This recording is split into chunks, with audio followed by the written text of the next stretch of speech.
ಜನತೆಗೆ ಭಗತ್ ಸಿಂಗ್ ಹೋರಾಟ ಸ್ಫೂರ್ತಿಯಾಗಲಿ. ಎಸ್ಎಫ್ಐ ಗಂಗಾವತಿ ಇಲ್ಲಿನ ಭಾರತ ವಿದ್ಯಾರ್ಥಿ ಫೆಡರೇಷನ್ ಕಾರ್ಯಾಲಯದಲ್ಲಿ ಭಗತ್ ಸಿಂಗ್, ರಾಜ್ಗುರು ಮತ್ತು ಸುಖದೇವ್ ಅವರ ಸ್ಮರಣಾರ್ಥ ಹುತಾತ್ಮ ದಿನಾಚರಣೆ ಹಮ್ಮಿಕೊಳ್ಳಲಾಗಿತ್ತು. ಕಾರ್ಯಕ್ರಮವನ್ನು ಉದ್ದೇಶಿಸಿ ಮಾತನಾಡಿದ ಎಸ್ಎಫ್ಐ ಜಿಲ್ಲಾ ಕಾರ್ಯದರ್ಶಿ ಬಾಲಾಜಿ ಚಳ್ಳಾರಿ, ಬ್ರಿಟಿಷರ ಎದೆಯಲ್ಲಿ ನಡುಕ ಹುಟ್ಟಿಸಿದ್ದ ಕ್ರಾಂತಿಕಾರಿಗಳಾದ ಭಗತ್ ಸಿಂಗ್, ರಾಜ್ಗುರು ಮತ್ತು ಸುಖದೇವ್ ಅವರ ದೇಶ ಪ್ರೇಮ ಇಂದಿನ ಯುವಕರಿಗೆ ನಿಜವಾದ ಸ್ಫೂರ್ತಿಯಾಗಬೇಕು. ಯುವ ಜನತೆ ಸಿನಿಮಾ ನಟರನ್ನ ಅನುಸರಿಸುವ ಬದಲು ದೇಶಕ್ಕಾಗಿ ಪ್ರಾಣ ತ್ಯಾಗ ಮಾಡಿದ ಇಂತಹ ಮಹಾನ್ ಕ್ರಾಂತಿಕಾರಿಗಳನ್ನ ಆದರ್ಶವಾಗಿಟ್ಟುಕೊಳ್ಳಬೇಕು ಎಂದು ಹೇಳಿದರು. ಜಲಿಯನ್ ವಾಲ್ಬಾಗ್ ಹತ್ಯಾಕಾಂಡದಿಂದ ಕಿಚ್ಚಿನಿಂದ ಸ್ವಾತಂತ್ರ್ಯ ಚಳವಳಿಗೆ ಧುಮುಕಿದ ಭಗತ್ ಸಿಂಗ್ ಮನುಷ್ಯನಿಂದ ಮನುಷ್ಯನ ಶೋಷಣೆ ಮುಕ್ತಾಯವಾಗಬೇಕೆಂದು ಕನಸು ಕಂಡಿದ್ದರು.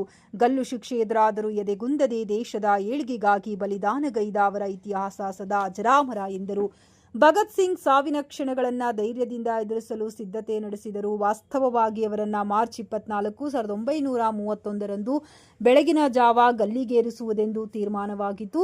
ಅಂದು ನೌಜವಾನ್ ಸಭಾ ಲಾಹೋರಿನಲ್ಲಿ ಬೃಹತ್ ಮೆರವಣಿಗೆ ಏರ್ಪಡಿಸಿತ್ತು. ಆದರೆ ಮೆರವಣಿಗೆ ಜೈಲಿನಡೆಗೆ ಬಂದರೆ ಪರಿಸ್ಥಿತಿ ಹತೋಟಿ ಮೀರುತ್ತದೆ ಎಂದು ಹೆದರಿದ ಬ್ರಿಟಿಷ್ ಸರ್ಕಾರ ನಿಯಮಗಳನ್ನು ಮೀರಿ ಮಾರ್ಚ್ 23, 1931 ರಾತ್ರಿ ಸಮಯದಲ್ಲಿಯೇ ಭಗತ್ ಸಿಂಗ್, ರಾಜ್ಗುರು ಮತ್ತು ಸುಖದೇವ್ ಅವರನ್ನು ಗಲ್ಲಿಗೇರಿಸಿತು ಎಂದು ಇತಿಹಾಸದ ಆ ಕರಾಳ ಕ್ಷಣಗಳನ್ನು ನೆನಪಿಸಿದರು. ಈ ಸಂದರ್ಭದಲ್ಲಿ ಎಸ್ಎಫ್ಐ ಜಿಲ್ಲಾ ಕಾರ್ಯದರ್ಶಿ ಬಾಲಾಜಿ ಚಳ್ಳಾರಿ, ತಾಲೂಕು ಅಧ್ಯಕ್ಷ ನಾಗರಾಜ್ ಹುತ್ನೂರ್, ಕಟ್ಟಡ ಕಾರ್ಮಿಕರ ಸಂಘಟನೆಯ ಅಧ್ಯಕ್ಷ ಮುತ್ತಣ್ಣ, ಎಸ್ಎಫ್ಐ ಮುಖಂಡರಾದ ಮೌನೇಶ್, ಆನಂದ್, ಮರಿಯಪ್ಪ ಸೇರಿದಂತೆ ಇನ್ನಿತರರು ಉಪಸ್ಥಿತರಿದ್ದರು.